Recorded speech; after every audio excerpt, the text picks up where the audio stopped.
Welcome back to Music Maniacs episode number 7. What? We're getting old. Oh my gosh. We're one dog year old. One dog episode.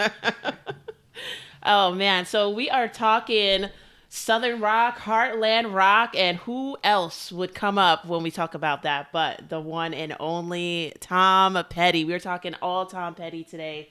So get your ears ready. I didn't mean to rhyme there. Yeah. I like it. Yeah. So where are you going to start? You want to start? Yeah. Okay. Shit. I wasn't ready. Oh, man. I mean, I could start. No, Yeah. let's do it. Let's do it. All right. So, do you know what his middle name is? Earl. Really? Yes. Tom Earl Petty. Thomas to be. Thomas Earlsif Petty was born in a place called Gainesville, Florida. A place that I'm pretty familiar with. And I don't even know what to like. I don't even know how to start. Like, he's just the best. Like, he's so the best. I mean, he's just got this I'm cool attitude. I mean, there's so many factors that go into that he didn't even necessarily do on purpose. Mm-mm. It just happened that way for him. Yeah. And I've always so I feel a very strong connection with him just because we were saying, so he's from Florida, I'm from Florida, and I've been to Gainesville. I have family that's been there. I had my ex-girlfriend live there for a while. Like, I played there with some of my old bands and shit. Like, yeah. I've been around and I've seen like where he comes from, and I feel like I understand him a little better. Yeah. So what would you say? Like, what is it? What gives him that, damn, he's so cool? Like, what? It's not even so much the coolness factor as it is just like his whole like the Americana and like the, you know, you got to be free. There's a whole big world out there. Yeah. You know, like that kind of like the worldview. Yeah. I just see totally being shaped by where he's from. Okay. Because Gainesville, Florida is a place where like the biggest thing going on in that town is they have the University of Florida. Yeah. Which is a shitty school. Oh, no. And I'm definitely not just saying that because I went to Florida State. Tom I would never say there. that. Okay. Tom didn't actually go there, though. No, but Tom there's didn't a story go there. about there. What? There's a story about him in there. With like a tree or some shit? Yeah. And he was like, I didn't plant any trees there. Yeah. Everyone in Gainesville just wants to ride the Tom Petty train. No. Okay. But he is definitely the most famous person to ever come out of Gainesville. Okay. For sure. Like, he's the favorite son of Gainesville to this day, I had to imagine. That's wonderful. But anyway, so I just feel like, because it's just really the story of Gainesville is the story of pretty much all small towns in America, I feel. Because it's like, there's not so much to do outside of certain things. Like, they have the school, right? But that's a very transient, like, population. Yeah. It's people, they'll be there for 4 years and they'll leave and they'll never come back. Yeah. Like, the people that are living in Gainesville for the school are not the same as the people that are, like, from Gainesville. Uh-huh. You know what I mean? And it's like, I just see, it's like a place, it's like, with like most small towns in America, it's like, you know, you go to your job, you go home, you might be into like fishing or hunting or some shit, but it's like, besides that, it's like you go work your job, you go home, you like go to the bar, you know what I mean? It's like, there's only so many things to really do. Yeah. And it's one of those things, like, if you're somebody like Tom, who has so much like passion and artistic ability, right, and you want to make it big, like, your only option is to leave. Yeah. Like, it's just not going to happen for you if you stay there. Yeah. And I was thinking about it. I was like, if Tom was like a person that didn't really go for it like that, then what probably would have happened is obviously we never would have heard of him. And he probably would have been someone that just goes to their job and is just depressed and is slowly like drinking themselves to death. Probably. Which is kind of what his dad was. His dad was like that. Yeah. That's kind of crazy. But it's so interesting about Tom Petty though. That whole the small town story. What's cool about Tom Petty to me is that he never appeared too green or too wide-eyed or too desperate. Mm-hmm. Like, you know, and not only too desperate, but not too aggressive. Like, you have other rock and roll frontmen that were born in small towns, you know. A special one comes to mind who shall remain nameless, but I feel like you're thinking, and that person kind of like took what he wanted, like very angrily, like when he left town, you know what I mean? So it's kind of like I'm not going sure. in. There's so many people. I'm just, All right, so I'm say talking it? about Axel for like, you know what I'm saying? Oh, okay, So okay. Axel kind of came in like a freight truck, like you better Yes. get out of my fucking way, like. Yeah. And Tom's approach is kind of like, well, I know I'm gonna get it, and it's just like he didn't know, but somehow like that's what I love about him. He's very secure, you know, even when he doesn't know what the F is going to happen. Right. Like, you know, and I think that's the coolest. He doesn't seem to like lose it, you know, and he never seemed to. Right. But I feel like that just has to be like a strong belief in himself. Yeah. You know what I mean? He was like, I know that I got this. Yeah. You know what I mean? Yeah. And that's just something that like carries through his music. Like, well, obviously we'll talk about this more, but I love his like his songwriting style is so like to the point. Yeah. He doesn't like fluff it up with a bunch of crazy words and it's not super complicated. It's just like, no, like this is what it is. Yeah. And he has the ability, which is something that I really love and respect. He can say so much with so few words. You know what I mean? Mm-hmm. And like even like, you know, like she grew up in an Indiana town, had a good looking mama that never was around. It's like, that's the first line of a song. You already know what the whole song is about. You already know. You already get the whole vibe. Yeah. Which is insane. Like, yeah. One line. Yeah. You're that's like, crazy. I get it. I think about the hook for a song like Breakdown, you know, and he's like, you know, he's just that breakdown, just give it to me. Like, he's like, kind of like showing like his whole emotion in that. And you can feel all of that just in, you get it like right away, like how he's feeling. It's not even like, oh, I just like you. He's like, come on. Like, he's like pretty much begging, but sounding cool about the begging. Yeah. And it's like, okay, so I actually want to tell you a story because I was talking to my mom about this because she went to the University of Florida and she actually moved there like a year or so after they left, after Petty left. So what year is this? This is like 77, 78, something like that. Right. And she said that when she got there was still such a buzz from him. His band at the time was called Mudcrutch. Right. And like she said that when she got there, everybody was still talking about Mudcrutch. They were like, "Yo, you just missed it. They were the best." Like blah blah blah blah blah blah blah. And so, you know, he grew up there. And actually, it's really interesting. Like, apparently, there's a few things that really got him into music and being a musician. Yeah. The first one was that he met Elvis. Yes, on a movie set in Ocala, Florida. I've never been there. Which has even less going on than Gainesville. No offense to anyone from Ocala. What I know Ocala for the most is that they have a great Chick-fil-A off the highway. Woohoo! It's huge. I just hear, when I hear Chick-fil-A. those names, I just hear a lot of boating and fishing in my head. A lot of like, right? Just nice, windy, sunny days with some boating and fishing. In tubing, there's like, I think it's the Withlacoochee River or something like that. Like as by Gainesville, it's like a big tubing spot. Yeah, and it's really nice out there. But that's the thing. It's like there's a lot of nature out there. Yeah. But like that's what I'm saying. It's like there's really not much as far as like industry and stuff. Like capitalism and stuff like that. Yeah. And that's the thing. It's like when you make the decision, like I really want to go for it and make it big. Yeah. In not only entertainment, but really anything. I mean, business, like whatever. If you're in America, you pretty much have two options. You're gonna go to LA or you're gonna go to New York. Yeah, that's true. I think y'all know what decision I made. Tom went the other way. Yeah. He went to LA, which makes sense. The climate's a little more similar. Yeah, that makes sense. And yeah, he would have been pissed here in New York, I think. Yeah, I don't think this would have been the place. He would have been fist fighting like a mother effer over here. That's for sure. I could see him busking though. Yeah.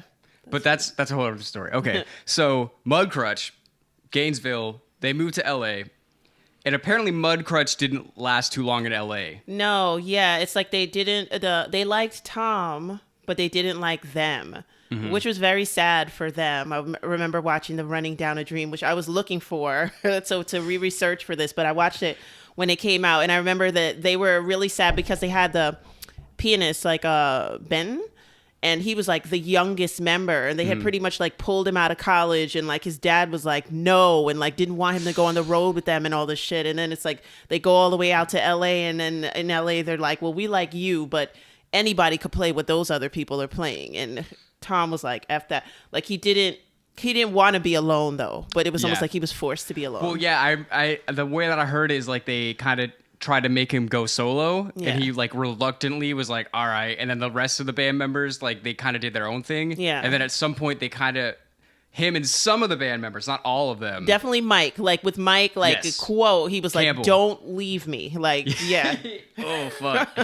That's oh man. Yeah. That's intense. yeah, No, but so eventually they kind of rejoined, and now it's Tom Petty and the Heartbreakers. yes, And this is something else cool that my mom said is that she was in Gainesville when Tom Petty like blew up, and everybody was so hype. There was like the hometown kid like made it. Yeah. You know what I mean? It's like it's crazy because like really any small town in America, there's so many small towns in America in places and stories that you just don't hear about. For anybody from one of those small towns to make it to the level that he made it to is a huge deal. oh yeah, It's oh, yeah. a really big deal, and that's what I'm saying. Like, even to this day, like when I think of Gainesville, and like I think of Tom Petty. yeah, You know what I mean? yeah, definitely the coolest.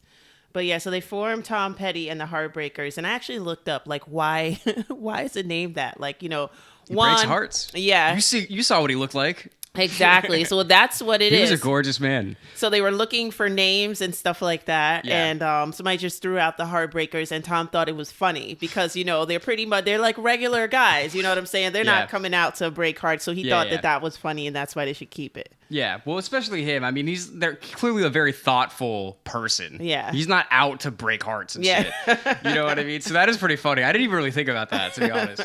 Because at first I was like, well, why is it called Mud Crutch? I was like, because that sounds so swampy. So I was like, is that why it was named that? And they were like, no, they had kind of like they were trying to reiterate the punk sound that was starting to swell at the time. So they came up with a crazy name, quote unquote, and it was Mud Crutch. But that ended up sounding so Southern Florida to me. Like, you know what I mean? I'm actually really glad you said that because I've been binging Tom Petty for the past like 2 weeks. And we were saying it's like his songwriting style is so simple and to the point and kind of like stripped down that it almost is like Southern punk. Yeah. In a way. Yeah, you know yeah. what I mean? It's like 3-4 chords. That's all you need. Yeah. You write your emotions, you sing it. And it's like he's not like classically like the best singer. He's Right. not like a Freddie Mercury type like operatic singer, Yeah. but it doesn't matter. Yeah. Like you're talking about rock and roll, it doesn't fucking matter. Yeah. All that matters is that you're true to yourself and you can convey the emotions. And he clearly could do that. Yeah. I mean, it's that twang that like whatever he does with his voice that makes him do that. And I sometimes I feel like it's the shape of his mouth and his actual nose that makes him kind of do that. It's kind of like up front when he's singing. Like, Right? Yeah. Yeah, it's like right in there. And it's like Chris Cornell has kind of like that thing too. And they're kind of like the same kind of streamline in the face in a way. It kind of does in that later music that we reacted to. Check out our reactions here on YouTube. But Also check out our music site After Dark everywhere you stream music. Thanks. well, yeah, so it quickly reminded me of that. But yeah, that first album did sound kind of punky. It did. Yeah. You know, yeah. So I mean, I can understand that, and they ended up being big over in the UK, and I can understand why the UK would fall in love with that album because that album reminds me of songs from the UK that were finishing out the 70s and starting in the 80s. So it's like a punk Morrissey combination, Tom Petty. You know? Interesting. Yeah. I never really thought about it like that. Yeah, I could see why they loved it over there. So it's a good thing. I would want to make it anywhere. I don't care if it's Bangladesh, okay? If I'm popping in Bangladesh, I made it. And then, you know, America's just the cherry on top. Yeah. Oh, that's actually really cool. I never thought about that. But it's so interesting because this reminds me of something that you said a while ago about the Eagles. You remember what you said about the Eagles, about them sounding like America? Yeah.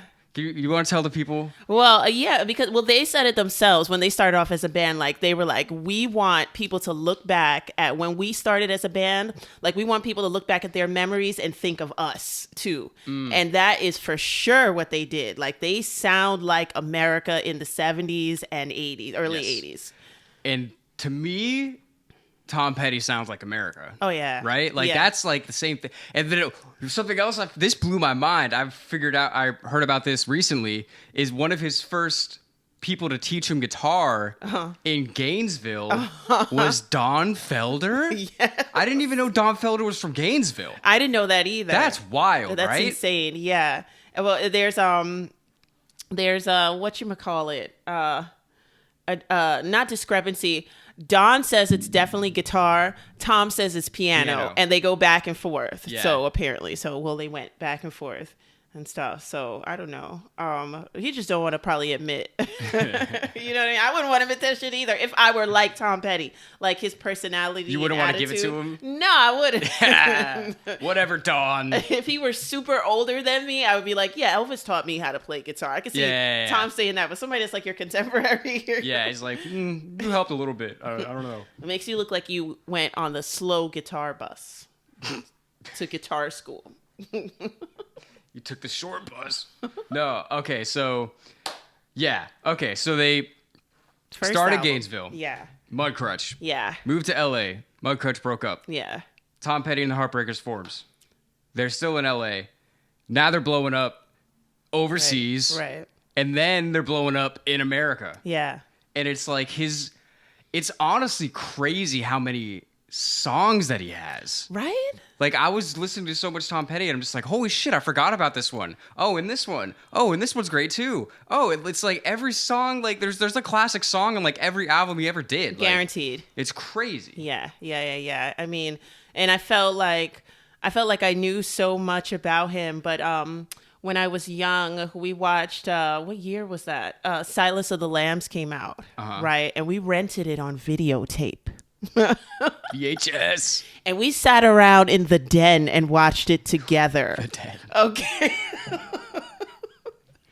And tapes in the den. Every Friday nights in the house. It was Friday or Saturday night. Ours was Friday. So whatchamacallit?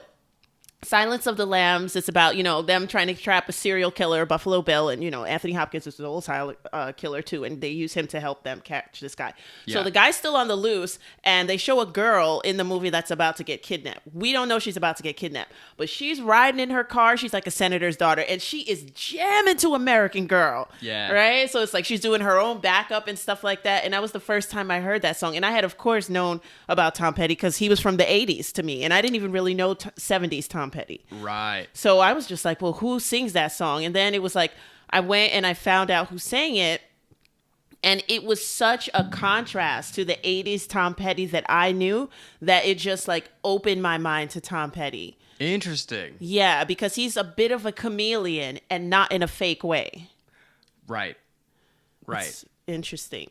Because like how he's able to kind of adopt kind of like a punk-ish sound and then just bring it right back around for the album that came, not the second, but the third one, the Damn the Torpedoes, where he's got the jacket and the red shirt. That's the fire album for me. Like even the ones before, but I love that one. Is that the one? Is Refugee on that? Yes. Yeah, that song goes hard. Yeah, so like to go from that earlier sound with the Heartbreakers, that self-titled album, and to come to Refugee and just have it be like a complete like rock song, but still authentically him is like crazy. It's amazing. And then you even got stuff like You Got Lucky. Yeah. Which is like synths, which is like that sounds like 80s America. Yes. You know what I mean? Right. But it's all still him. Yeah.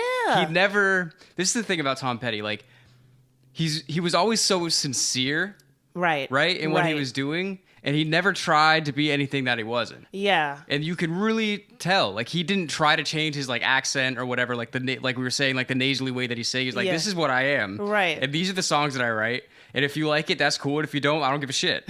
Like that's that, right? He's just like, this is what I do. Super cool. They said when the band was jamming, he wasn't even writing any music when they first started out. And how, like, he was the one that they pretty much approached, right? They really liked him a lot. But the other guys would write songs, like Benton and Mike and stuff. They would write songs. And for some reason, Tom's songs just used to stick, like that. So he was like, he said he would watch them making songs and stuff like that. And he would feel like, kind of insecure. But then he was like, well, I got a couple of songs that I want to play. And then he said he was like, and I got a record deal. So let's come over to my side and make this happen this way. He used to be pretty like he used to like strong arm record labels too. Yeah. He would just be like, you want this other record? I'm done with you. Or like, didn't he do like something where like they tried to get another record out of him? He's just like, nope. I'm putting it out. I'm signing somewhere else. I'm sick of you motherfuckers. Like he didn't play. He had enough. Like by the time he was like 20, he's one of those people that just like had enough. I read that he literally like I think he was on, don't quote me on this, I think he was originally on like Columbia Records, and then he like secretly signed a deal with a different label. Yeah, it was when he went with George Harrison and all of them because they were on Warner Brothers, right? Yeah. So him working with them unofficially put him on Warner Brothers, right? So because he was with the Traveling Wilburys, yes, with the Traveling Wilburys. So it's like him working with them unofficially puts him on Warner Brothers. So all that is like the right conversation in the right room, right? You know what I'm saying? All the old fat cats, you don't necessarily need to go politically with the red tape and stuff. You can just, after a while, you're at the record label. It's almost like a second home to you. You could just have dinner with somebody. And especially if you're the guy. Yes. Like Tom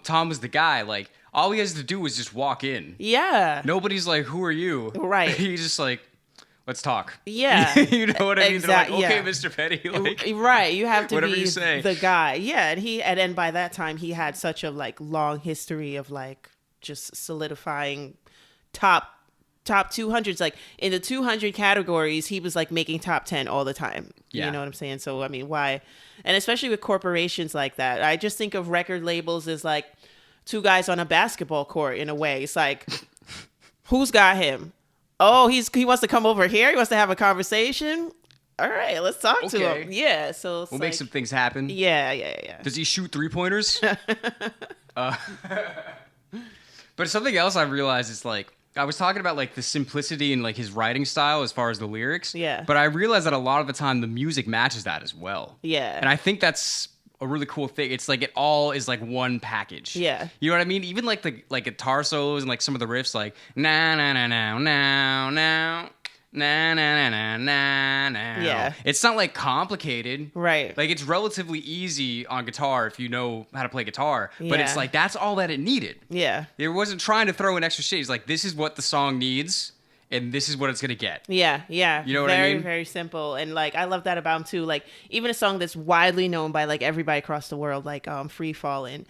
When he talks about that, he was like, man, I love that song. He was like, I love it. He was like, not just because I wrote it. He's like, it's so simple. Like, you know, he's like, he basically said what we were saying. Like everything he wanted to say, Yeah. he said it just like that. And it came out fine. He was like, and it's not just the words. He was like, it's the music. Like it just comes out nice and neat.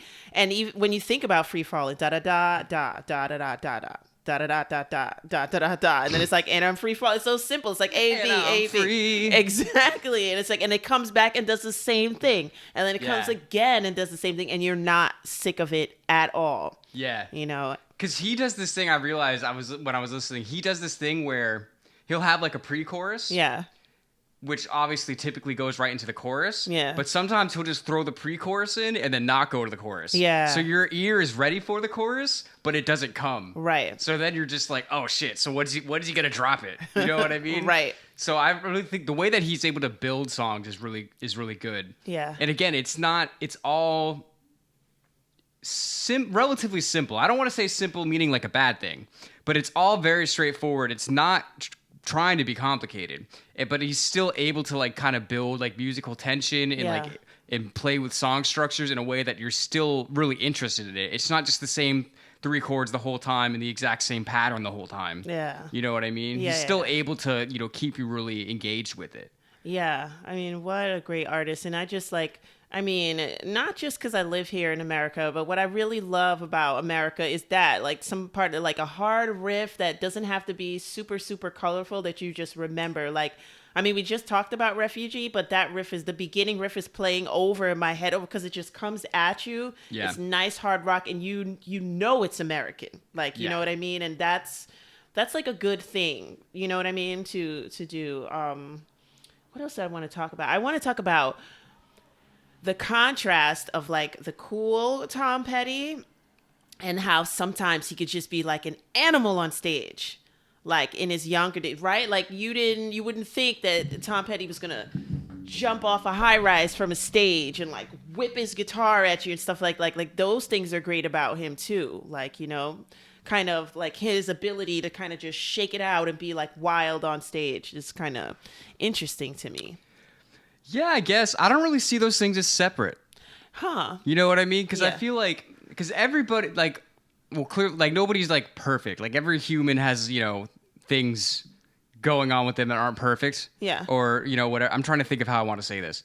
So it's like, so you ever meet somebody, all right, you ever meet somebody that's just, like, so nice that you're just like, what do they do when these people aren't around? You know what I'm saying?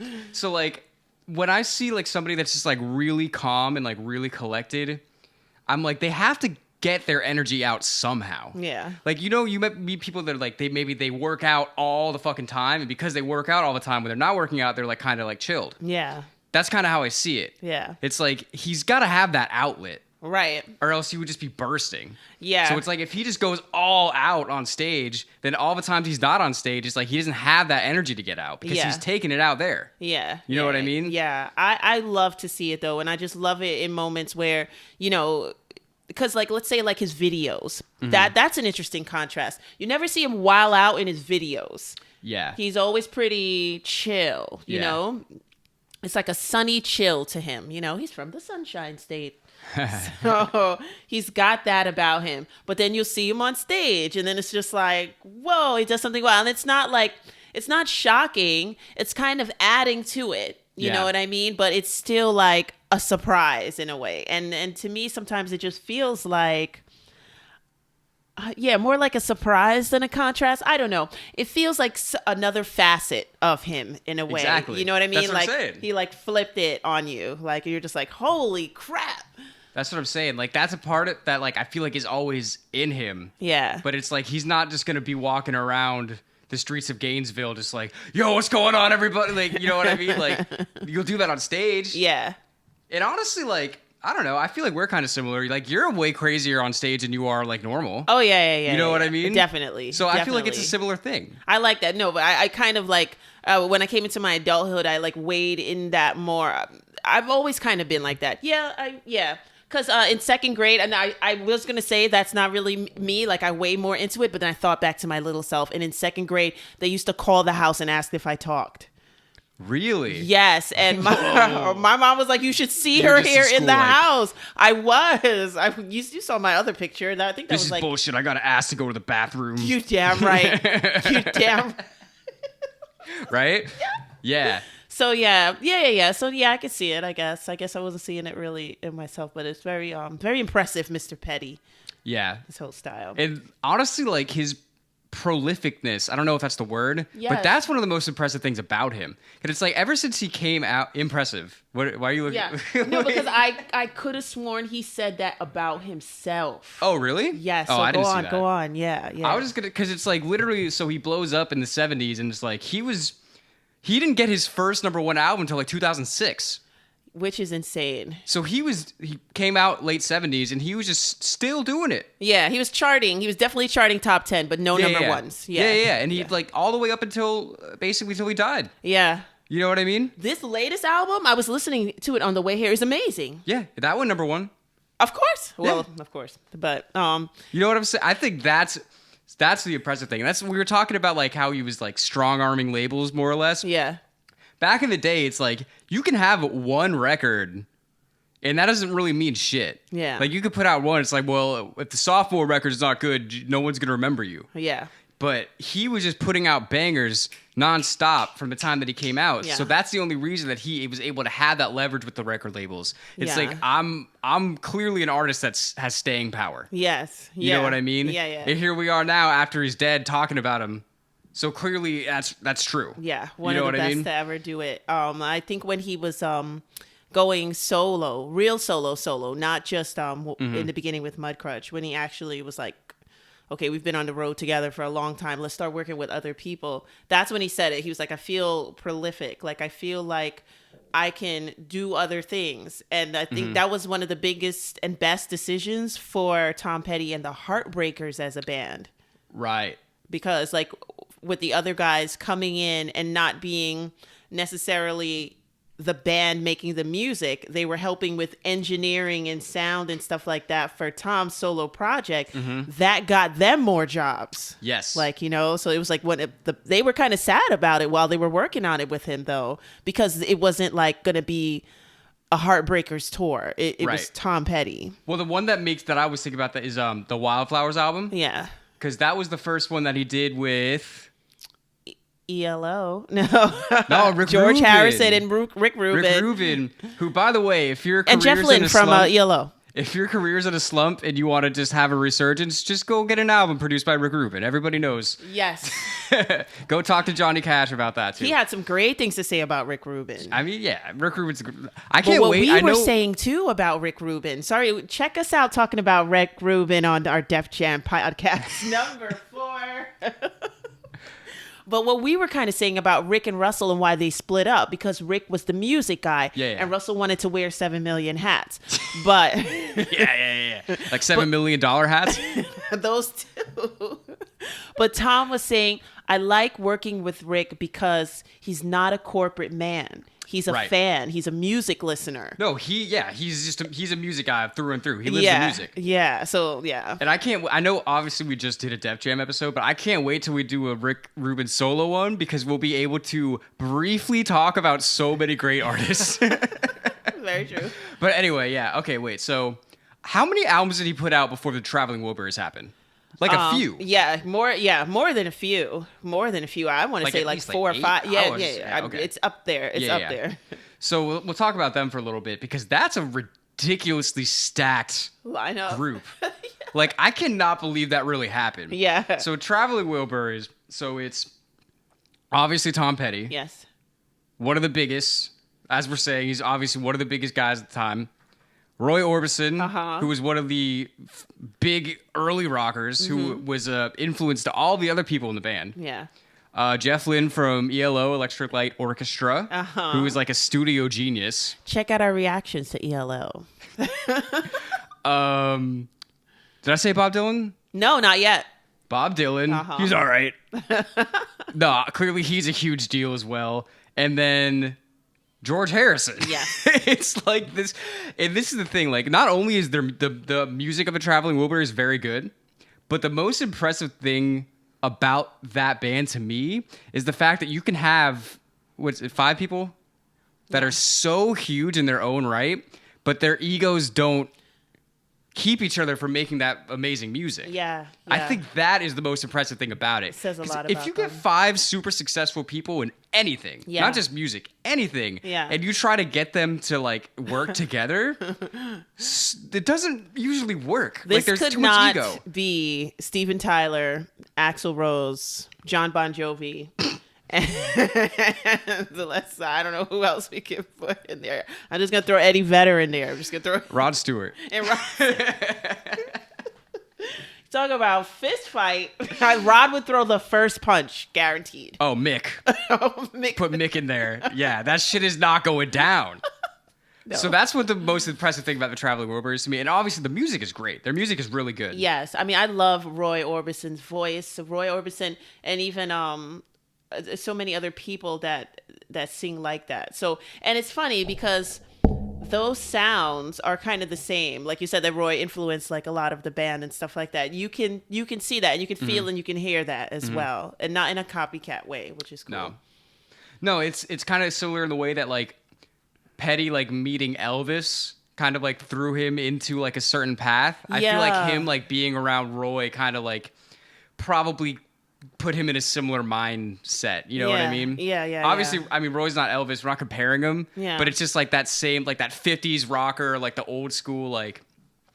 And this is actually kind of going back to what we were saying about, like, it was his early music was kind of like Southern punk, because originally, like the Ramones, like they were trying to. Their whole thing was that music was too bloated at the time, and they wanted to bring rock and roll back to like the simple like 50s kind of style. Yeah. So Tom Petty, it's like kind of a similar thing, really. He's kind of bringing it back. Like, this is, in the 70s when progressive rock is happening and there's these huge, 20-minute songs, or like a whole album side is one song or whatever. Right. And he's just like, no, we're pulling it back. We're doing 3 to 4 chords, 3-minute songs.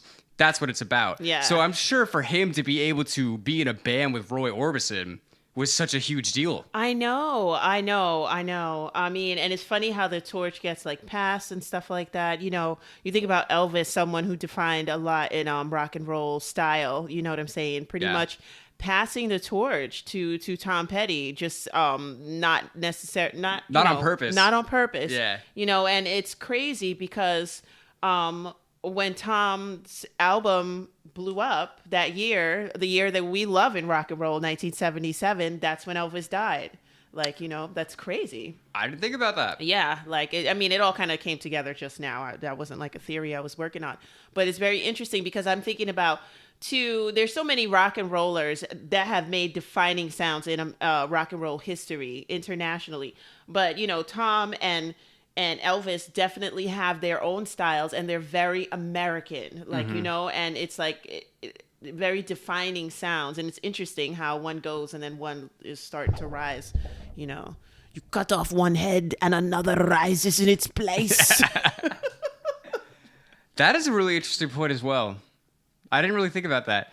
But wow, I just have so many things to say. I'm trying to like get my brain like in like one lane. Yeah. So it's like, okay, so obviously Petty is just crazy good, and I didn't even realize what stuff was Tom Petty and the Heartbreakers and what stuff was Tom Petty. Yeah. You know what I mean? Like when I was going through Spotify, I was like, oh shit, this was solo? I thought this was Tom Petty and the Heartbreakers. Yeah, like, yeah. You know what I mean? It's yeah, crazy. I was way too young to even like pay attention to stuff like that and to think about it, because I felt the same way with Van Halen.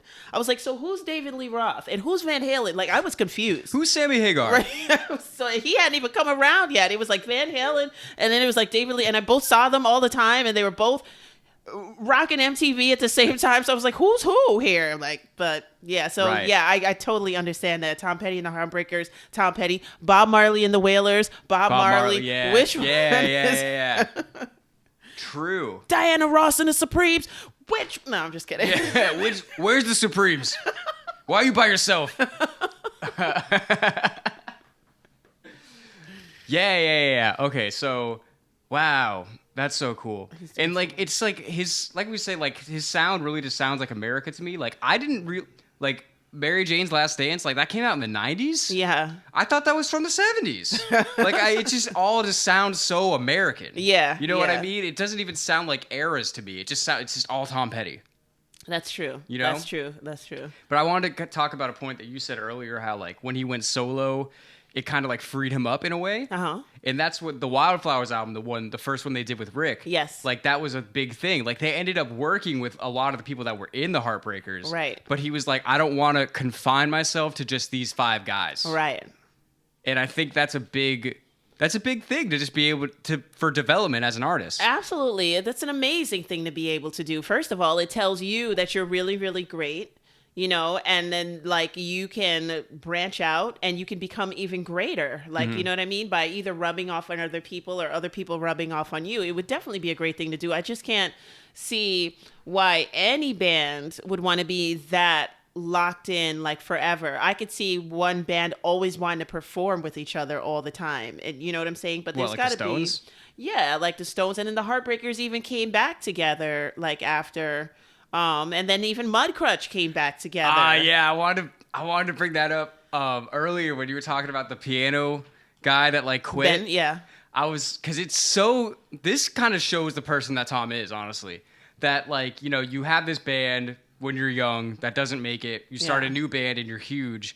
And 30 years later, you're like, you call your old friends, you're like, let's get the band back together. Like, that must have been the greatest phone call ever. Yeah. For like that guy. Yeah. You know what I mean? He was like, fuck, like it didn't work out for me. Right. And then your bandmate becomes a superstar. And Yeah. I Well, no, like Benton went on to do like some really great things and stuff too, but there were others that those guys, I think it's like Ron Blair, maybe, or maybe again, something like wrong. that. Yeah. Yeah. But those other guys, but I think Ben was able to do a lot because he was a classical pianist. Like he was like rocking, like his father didn't want him in rock and roll. Like he wanted to take like another venue or, But path. still, I mean, whatever he was doing, I'm sure wasn't as commercially successful as Tom Petty. Absolutely. So but just for Tom to want to do that. Yeah. To want to bring them back Oh yeah. That just says a lot about him, I feel. It reminds me of another Florida conversation in Scarface when when they kill the cop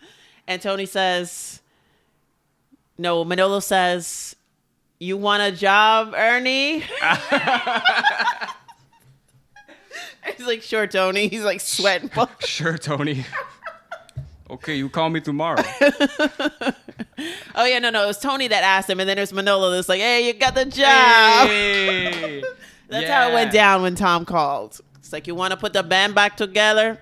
It's like, "Sure, Tom." That must have been. I can just only imagine how crazy that must have been. Yeah, because he was just so huge to just get that call, and like I don't know if they were still talking during that whole time. Right. You know what I mean? But if they weren't, Yeah. that's even crazier. Yeah. Could you imagine? No, I can't. What I loved is like I saw there was like a MTV rockumentary because MTV is so cool. They have to put it like that. Yeah. And they were interviewing one of his neighbors, and it was like an older lady. She was so cute. And she's like his age, 60 or something like that. And she was like, man, back in those days, it was just loud music coming from next door. And we were just like loving to hear it. And she was just like, I'm just so happy that like he was able to, she's like, I'm so not surprised in a bad way, but it's just shocking that was just next door to you. Yeah. And now it's taken over like the whole, country and then world. Well, that's the thing is like, I so appreciate him more from being in Gainesville because I understand like how far of a journey it was for him. Oh, yeah. And it's just like, I don't know. It's so crazy. Like he really put the city on his back. That's so cool. Like he really did. Yeah, I mean, even with the recall of the Friends, like you know what I'm saying. That's still part of it, right? Because that's what I'm saying. Like, it's so cool. Like, because my mom went there, they weren't saying, "Oh, you just missed Tom Petty." Yeah. They were like, "You just missed Mudcrutch." Yeah. You know what I mean? That was the talk of the town. Yeah. And then it didn't work out with them, and the blah blah blah blah. And then there you are, 20, 30 years later. Oh, Mudcrutch is back. You know what I mean? I'm sure anyone in Gainesville must have been hype. Yeah. Oh, yeah. Oh, yeah. Definitely. It's so crazy. Yeah. And this is another point. So I was saying before, it's like there's not as much to do in Gainesville as like any big city. Not necessarily just New York, but even like Miami, Dallas, Chicago, whatever. Yeah. So it's like you can get really into things. Like you could be really into fishing, or like really into hunting, or whatever, or really into music. And I want to give an example with another Florida band. Okay. Skinnerd. Okay. So they're from Jacksonville. What? That's only like an hour and a half away from Gainesville, something like that. Anyway, I remember when I was a kid and I heard Freebird, and I listened to that guitar solo, and I was just like, how the fuck did they just sit? How did they plan this whole thing out? You know what I mean? Like, it's because that guitar solo is like longer than the rest of the song. Yes. And it's two guitar players that clearly have the entire thing planned out between the two of them. Yeah. And like, when I was younger, I was just like, how did they do that? And, that might also have been, me growing up in the time that I'm growing up and there's so many distractions. Yeah. But I think about it, I'm like, if you grew up, in Jacksonville in the 70s, it's like, what the fuck else are you going to do but just play guitar for hours and hours and hours on end in your garage? That's true. So that's like you're saying, like the neighbor was just like, yeah, we're just coming out of the garage. It's like, yeah, it's like, well, if that is just what you do and you're just hitting it all the time, like you're going to get great. Yeah. Yeah. You know? Yeah. Man, I wish I could remember what song it was that he was talking about, that Tom was talking about. And he was like, it was just the intro, like 2 chords. And he was like, I played those same 2 chords for like 2 weeks. He was like, that's how I was writing the songs, just that over and over again. And then it becomes really good at it. And then it becomes, don't play those fucking chords ever again. To him or to everyone else? Somebody says that to him, whoever's yeah. listening. Because you're going to annoy people, if you're not working in your own studio and stuff like that. 100%. So, but yeah, that's exactly what it is. Like, there's nothing much else to do. And when you're growing up in the 70s, you want to think about like 1976 and a little earlier. It's like, the country hadn't even celebrated a bicentennial. You know what I'm saying? So when you think about things that came before that, and then being that far down in a country in America where it's not super industrialized and stuff like that, then you've got your talents to work on. Exactly. It's pretty interesting. That's what I'm saying. Like, if you live in a place, well, now it's like, again, with like, with the internet and all this shit going on, it's still easy to be really distracted wherever you are. Yeah. But back in the day, if you lived in a place where there wasn't that much going on, right, it's like you got to spend your time somehow. Yeah. And if you're really, like, if you're an artist and you're really dedicated to it, like, you're just going to be playing music for hours and hours and hours endlessly. Yeah. And you're just going to hone your talents. Yeah. It's like that kind of creativity. The last time I experienced it or firsthand was like in a third world country where you see kids like they don't have much and stuff, but like they'll make toys out of like trees, like, and stuff like that. That sounded like, kind of cool. Bong. Can we sample that? But like they'll make toys out of anything, and it's like that's what it is. It's like not much to do, and just like honing in on that. Yeah. Why'd I have to grow up in New York? No, I'm just kidding. I think I did. Okay. New York's not even America. I said that to my sister one time. That's kind of true, though. I didn't say it like that, but when I went to Sandy Hook Beach in Jersey, like last 2 months ago, when we got off of the ferry boat, the state troopers greeted us on the island. You know, and they're like, welcome, because it's like a barracks before you get to the beach. Mm-hmm. So they're army people, but the lady was dressed like a state trooper. I mean, with the hat and the way like the clothes look. And she was so sweet and nice. And I was just like, for less than a split second, for a New York second, I was like taken aback. Like, why is this lady so nice? We're in Jersey. Like, you know what I mean? But I realized we're a little further down. Going and I said to my sister, I was like, we're not in New York, we're in like we're in America. I said that to her. No, like that's the thing, like that actually is really true. Like I'm trying to think of a way to say this that doesn't sound really dumb. Like obviously New York is located in America, but like when it comes to like culture, like New York is not America. Right. Like that's what I'm saying, like with the small town and like there's just like, oh, like that kind of like yearning for the road and like, oh, there's a whole big world out there. Yeah. Like I feel, well, I'm not from New York, so I don't really know, but I feel like if you grew up here, you're not going to have that same sense of like, oh, there's such a huge world outside of this. Yeah. 'Cause there's so much here. Definitely not in the city. In the suburbs, you can. Like, I remember going to amusement parks and stuff upstate New York, and guys would come up to us and be like, hey, where you girls from? When we said New York City, they would get up and walk away. Really? Like, yeah. That seems a little intense. They were like, clear the area. Honestly, like New York City is kind of like a city state. It's kind of crazy. Yeah, it's very unnatural, so it's okay. Well, it's unnatural in that it's just all concrete, yeah. And then it's just like the culture is just so much different here than everywhere else in America that I've ever been. Right. Like it really is like America and New York. Yeah. Like, you know what I mean? It's kind of crazy. Yeah. But yeah, going back to who are we talking about again? Tom Petty. Also, talking about passing the torch, I remember like Dave Grohl on SNL? Yes. Yeah, that was badass. Yeah, because something had happened with Tom's drummer and he was looking for one, and he called for Dave Grohl, and Dave Grohl was like, why is he calling me? What? Like, yeah. But then Tom was so impressed with him, Have you seen that video? Of the actual performance? Of the performance? Oh, yeah. I love it because right when the drums come in. What year? I saw that in real time. That's like 90-something. 90-something. Yeah. I mean, it's definitely after Nirvana, right? Because that's why Dave Grohl was just sitting at home. Yeah, exactly. And we were kids, and that was our Saturday Night Live. So, yeah, I saw it in real time.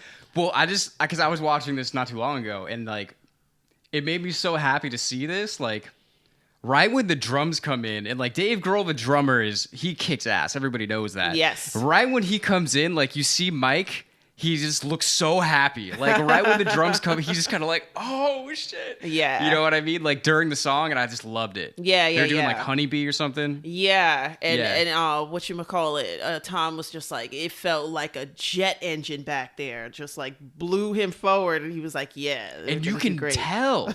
You can tell watching it, this like the whole. It almost seems like they just dropped him in from somewhere else, right? And he was like nitrous in the engine. Yeah, you know what I mean? Yeah, for sure. But that's hilarious. All right, so what else happened? So Traveling Wilburys, they did a few albums. Tom's making albums the whole time. He eventually meets up with Rick Rubin. They're doing albums.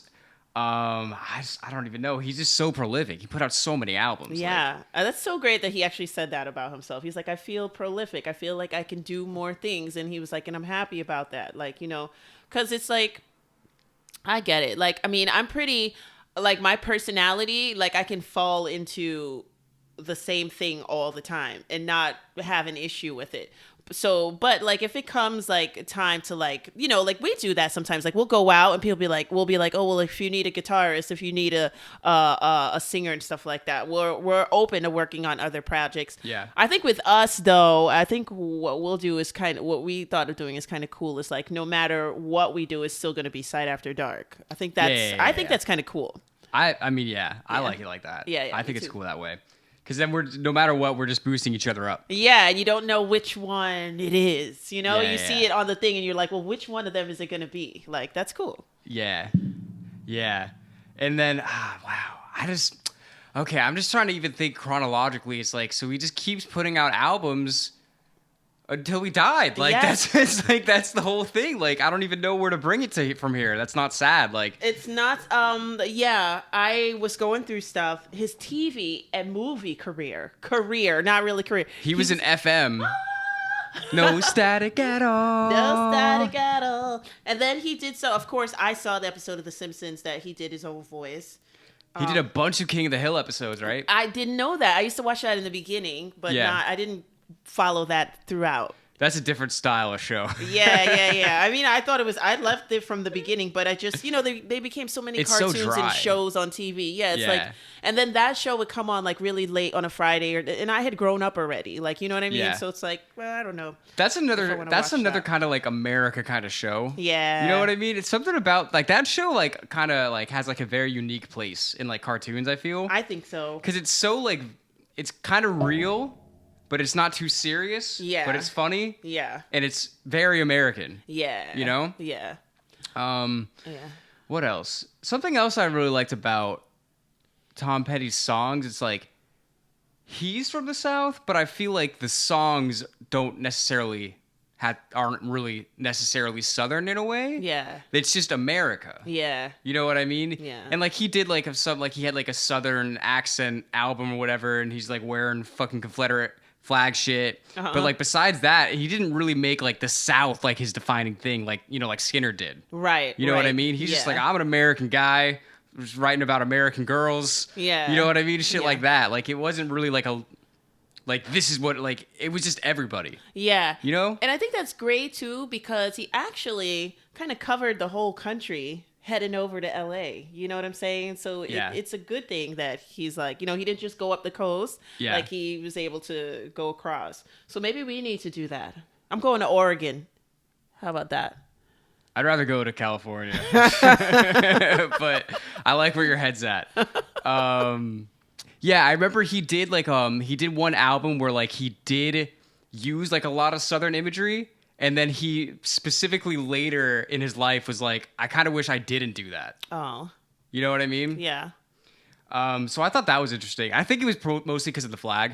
Yeah, because he said, he was like, he's not about that at all. And he just doesn't ooze that. Like, he's about that. That's obviously part of his history. I mean, the man's got an Irish last name, so you know what I mean? Like, somebody fought in the war, and it was for the South, probably, and stuff like that. Or, a lot of other things, he's got definite ties to the country. He's an American. Yeah. But, he was like, I'm not about that. Like, and I believed him. Like, I want to give my take on the flag, because I don't hear anybody fucking have the same take as me about the Confederate flag ever. What's your take, sir? So, again, I'm from the South. I was raised by parents from the North, so I got all kinds of mixed cultural American things going on with me. Uh-huh. And so obviously there's a lot of political things about the flag that I don't even have to get that deep into it. I don't think you should be going to a music podcast to tell you how you should feel about the fucking Confederate flag, but I don't even have to go that deep into it, because this is the thing. It's like, the South lost.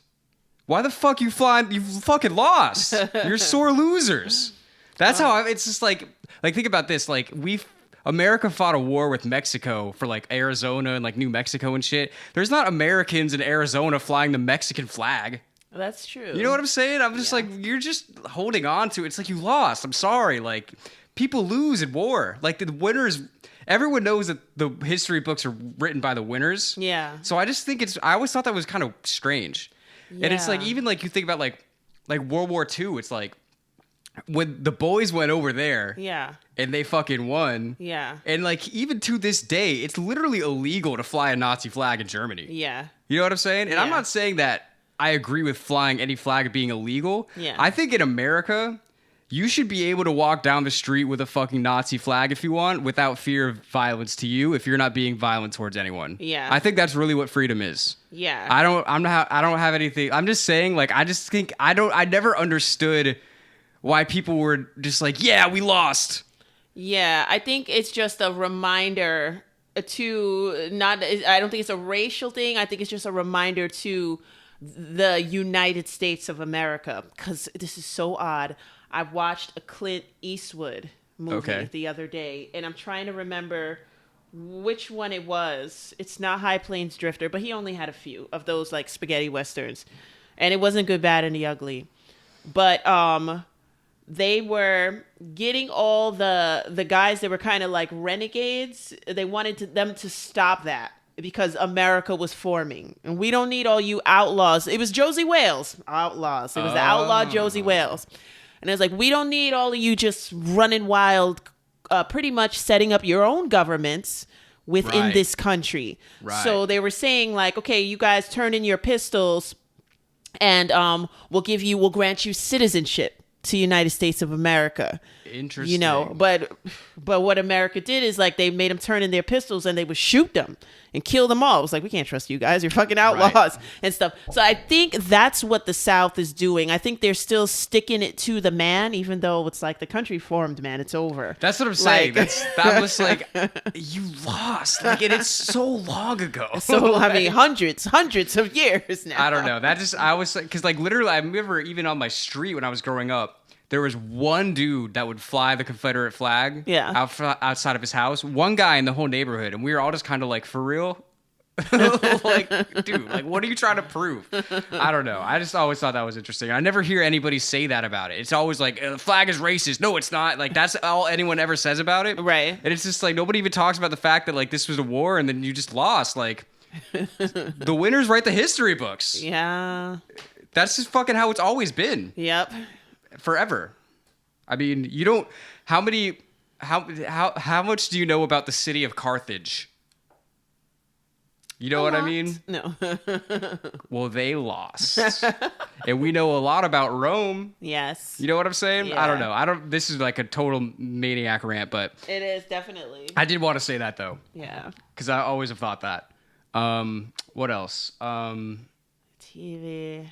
Tom Petty's the man. Yeah, his daughter is grown and talks about her father really well and really nicely. I didn't get into too many interviews, but I would suggest, if you really love Tom Petty, to go check out what his daughter has to say. She's very aware, and she's part of it, like, you know, and she talks about him like he's still alive in a way. So it's a great feeling that she Is she conveys. a musician? I don't know, she had her name, but if you were to ask me, she's definitely in the arts. She wears a hat like her dad. She's got a long braid. I think she had overalls on and like a colorful shirt. So like, yeah, she's part of it, you know? Yeah. So yeah. That's cool.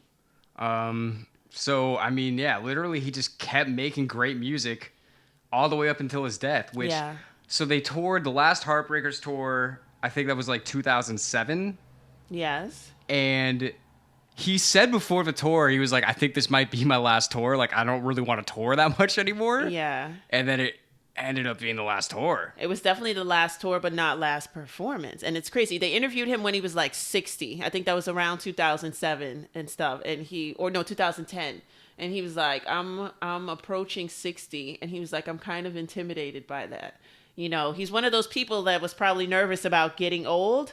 I don't know for sure. I remember when they asked him in the beginning of his career, they were like, what do you have to say about being part of like the new wave of music and stuff like that? And he's like, well, I don't know. He's like, I'm just Tom Petty. Yeah. He's like, I guess it's better than being part of the old wave. Well, I don't know. Like, you know, those are those Tom Petty things I love about him. And it's like, who are your influence? And he was like, the radio. I don't know. The radio. Like, Whatever I've heard, I don't know. Yeah. but yeah, so there's an actual picture of him performing like 2 months before he died. So he was actually on stage, probably just doing performances here and there and definitely not touring. Because, I mean, let's face it, touring has been said to be exhausting. And I watched him in an interview and he's just like, I never get sick of playing music. Yeah. But he was like, those other things, like, and he loved the studio. He's always in the studio, he said, but those other things, like, Well, that's the thing about touring is it's like you could be on the road for 8 hours, setting up the show for 2 hours, sound checking for another hour to play for 90 minutes. Yeah. And then just do it all over again the next day. Yeah. For months on end. Yeah, that can definitely make or break a band, like touring. Especially if you're like a homebody, you're not used to having a bunch of people around you and having to be professional all the, like, you know what I'm saying? That could break you. I'm laughing because it broke my old band. Did it? Yeah. I could see that. Yeah, I could see that. Like, and it's a lot of other factors. Like, people are just like, nah, man, I just wanted to play music. I didn't want to be like a worker. Because that's what you become. Like, it becomes like, I hate to use the word job, but it becomes your career. You know what I'm saying? So you have to put more into it than just, playing things that sound good. They're just like, oh, I'll wake up when I want. I'll play guitar when I want, blah, blah, blah. It's like, no, like, you have to. And I even heard, I don't remember what record it was. There was one album he put out that he, like, didn't particularly like. Yeah. And he said that he didn't like it.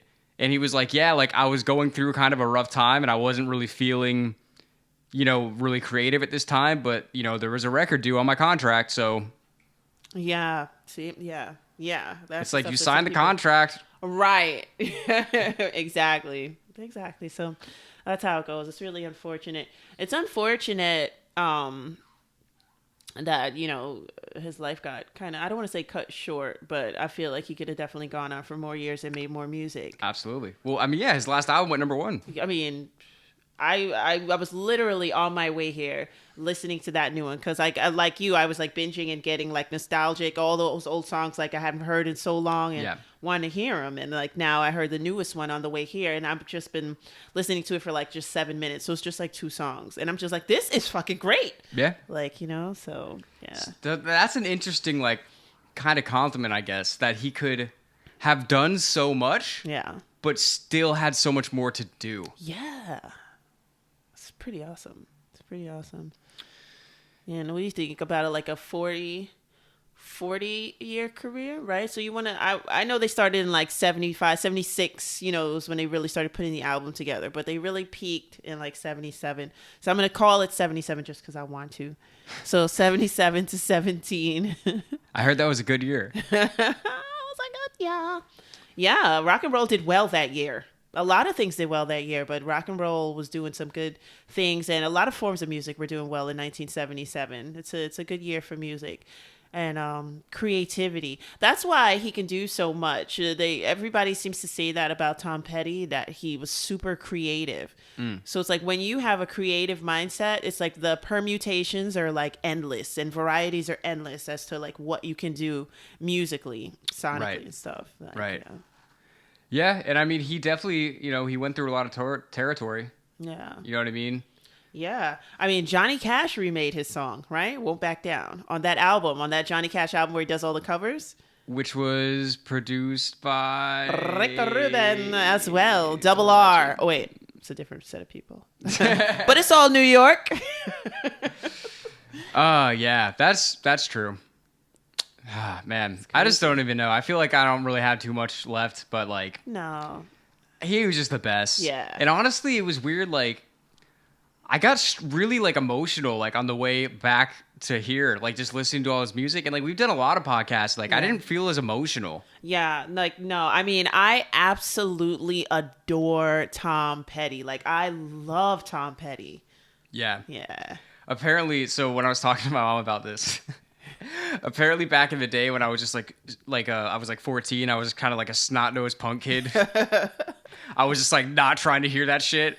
My mom was like, "Oh, what do you think about Tom Petty?" I was like, "I don't give a fuck about Tom Petty." And my mom was kind of like, "This young fucking kid has no idea." And then it's like now it's like I've grown older and like my musical tastes have expanded. I've had more life experience. I'm just like, oh, like this is such a good guy. Yeah. You know? Yeah. Yeah. Shout out to the coolest. Yeah. So I don't know. I guess that's it. Tom Petty has left a very long legacy. Yeah. And it's like there's just songs that'll come up that all the time. Yeah. I mean, like, even if you're not like a Tom Petty fan, I feel like you'll probably hear some of his songs with every couple of days. Like, yeah. Oh, I wanted to shout this out. How cool of a guy he was. Stevie Nicks, right? He worked with her. Yeah, we got to shout her out a little bit because what it was is like no girls were allowed to join the band, and that was like said. That was said? Yes. And Stevie Nicks was like, she heard Tom Petty and she just knew. I mean, you hear her voice. She knew that she could make great music with him. She's like, I want to sing with that guy. Yeah. And so she goes to him and she's like, well, I want to join the band. And he was like, Stevie, no, there's no girls in the band. Like, he like laughed in her face. And she's like, no, I'm going to be in the band. So, with her, I mean, he had to respect a determined human being, right? He's one himself. You know what I'm saying? And she's not coming with animosity. She's like, no, come on. And she's got talent too. Yeah. That's how like they became like a singing unit. So I just wanted to shout that out. Like I didn't want to forget a couple things, but I don't have anything else to say other than that. I feel like I would get sad if I really talked about his death too much because he wasn't known as somebody who he did do that. Like he definitely walked the rock and roll pathway, and they said that too. Like, there's nothing different about any other rock and roll band that what happened to them happened to us too. Same way, so, but I don't want to like harp on that because that will make me sad. So right. I don't want to talk about that. We all know what happened. Yeah. So shout out to Tom, shout out to his legacy, shout out for just being a cool, real motherfucker. Oh yeah. Like, for real. Shout out to Rep in Florida. Yeah. Shout out to all of you for watching. Thank you. If you don't know, we're Side After Dark, and we make music, so you should listen to it. This has been another episode of the Music Maniacs podcast. Yep. We love you, and we'll see you soon. See ya.